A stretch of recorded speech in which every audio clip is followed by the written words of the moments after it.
పాలనా పగ్గాలు చేతులు మారి ఏడాది దాటిపోయింది. కూటమి ప్రభుత్వానికి తగినంత సమయం ఇచ్చామన్న ప్రతిపక్షం ఇటీవల దూకుడు పెంచింది.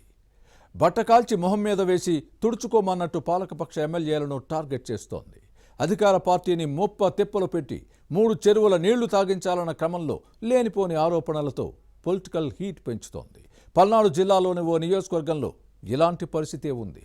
మెడికల్ కాలేజీ, జూనియర్ కళాశాల, మిర్చి వంటి అంశాలను తీసుకొని కూటమిని ఇరకాటంలో పెట్టేందుకు ఫ్యాన్ పార్టీ ప్రయత్నిస్తోంది. కానీ అవి వైసీపీ నేతలకే ఎదురు తిరుగుతున్న క్రమంలో ఆత్మరక్షణలో పడాల్సి వస్తోంది. ఇంతకీ ఏదా నియోజకవర్గం? మాటల తోటాలు పేల్చుకుంటున్న టీడీపీ, వైసీపీ నేతలు ఎవరు?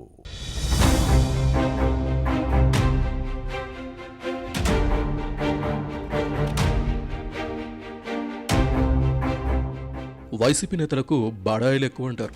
అధికారంలో ఉన్నప్పుడు చేసిన అభివృద్ధి శూన్యమైన, ఇప్పుడు మాత్రం తాము ఎంతో చేశామని గొప్పలు చెప్పుకుంటున్నారు. కానీ అదే వారికి తిప్పలు తెచ్చిపెడుతోంది.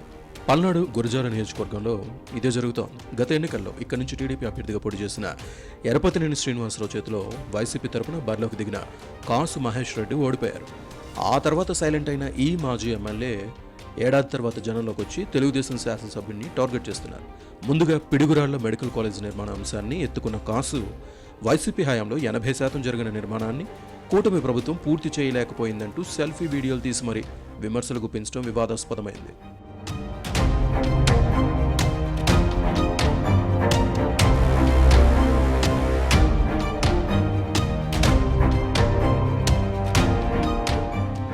ఎంతైనా అధికార పార్టీ ఈ ప్రచారాన్ని తిప్పికొట్టకపోతే తప్పును ఒప్పుకున్నట్టు అవుతుంది.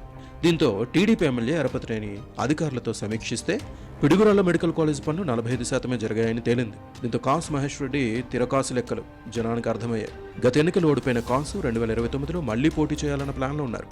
దీంతో ఏదో ఒక అంశాన్ని ఎత్తుకుని జనం నోళ్లలో నానకపోతే మరుగున పడిపోతానన్న భయంతో రోజుకో ఇష్యూతో కూటమి ప్రభుత్వంతో పాటు గురజాల టీడీపీ ఎమ్మెల్యేని టార్గెట్ చేస్తున్నారు. పిడుగురాళ్ల జూనియర్ కాలేజ్ స్థలాన్ని అధికార పార్టీ మద్దతున్న రియల్టర్లు ఆక్రమించేందుకు ప్రయత్నిస్తున్నారన్న వాదాన్ని వినిపిస్తున్నారు. రియల్ ఎస్టేట్ వ్యాపారులు ఇక్కడ కాలేజ్ స్థలం పక్కనే రోడ్డు నిర్మాణం చేపట్టడాన్ని కాసు తప్పుపెట్టారు.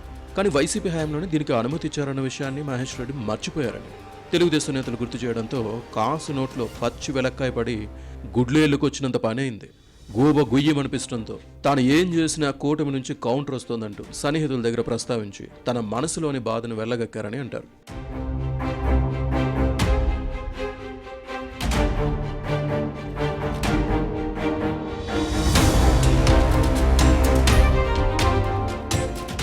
మరోవైపు గురజాల టీడీపీ ఎమ్మెల్యే ఎరపతినేని శ్రీనివాసరావు దాచపల్లి మార్కెట్ యార్డ్లో కిసాన్ మేళాను నిర్వహించి ఖర్చు తగ్గించే ఆధునిక వ్యవసాయ పద్ధతులపై అన్నదాతలకు అవగాహన కల్పించారు. అధికార పార్టీని ఇరకాటంలో పెట్టేందుకు ఏ సమస్య దొరుకుతుందా అని చకోర పక్షులు ఎదురు చూసిన కాసు మహేష్ రెడ్డి మిర్చి ధరల అంశాన్ని అందుకున్నారు. ఈ పంటకు ధరలు పతనమవుతున్నా పట్టించుకుని కూటమి ప్రభుత్వం కిసాన్ మేళాలు నిర్వహించడం విడ్డూరంగా ఉందన్న కామెంట్స్ హీట్ పెంచాయి.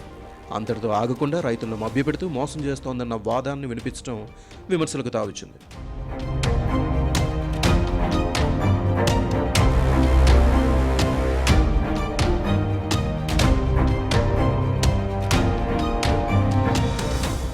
ఇక్కడ ఫ్యాన్ పార్టీ నేతల రీతి గురివింద గింజ నీతిని బయటపెడుతోంది. అధికారంలో ఉన్నప్పుడు అన్నదాతలకు చేసిందేమీ లేకపోయినా ఇప్పుడు వారిపై అపారమైన ప్రేమను వలకబోస్తోందన్న కామెంట్స్ వస్తున్నాయి. ఇలా ప్రతి అంశంలోనూ నేతలిద్దరూ ఢీ అంటే ఢీ అంటున్న క్రమంలో గురజాలలో పొలిటికల్ హీట్ పెరుగుతోంది. నియోజకవర్గంలో పోయిన పట్టు కోసం కాసు మహేష్ రెడ్డి ప్రయత్నిస్తుంటే టీడీపీ ఎమ్మెల్యే ఎరపతినేని గట్టిగానే కౌంటర్ ఇస్తున్న క్రమంలో పల్నాడు జిల్లా రాజకీయాలు చర్చనీయాంశంగా మారాయి. వివిధ అంశాలపై టీడీపీ ఎమ్మెల్యే ఎరపతినేని శ్రీనివాసరావు, వైసీపీ మాజీ శాసనసభ్యుడు కాసు మహేష్ రెడ్డి మధ్య జరుగుతున్న మాటల యుద్ధాన్ని గురజాల నియోజకవర్గ ప్రజలు నిశితంగా పరిశీలిస్తున్నారు. ఇద్దరి మధ్య ఫిరంగుల్లో పేలుతున్న మాటల తూటాలు ఏ పరిణామాలకు దారితీస్తాయో చూడాలి.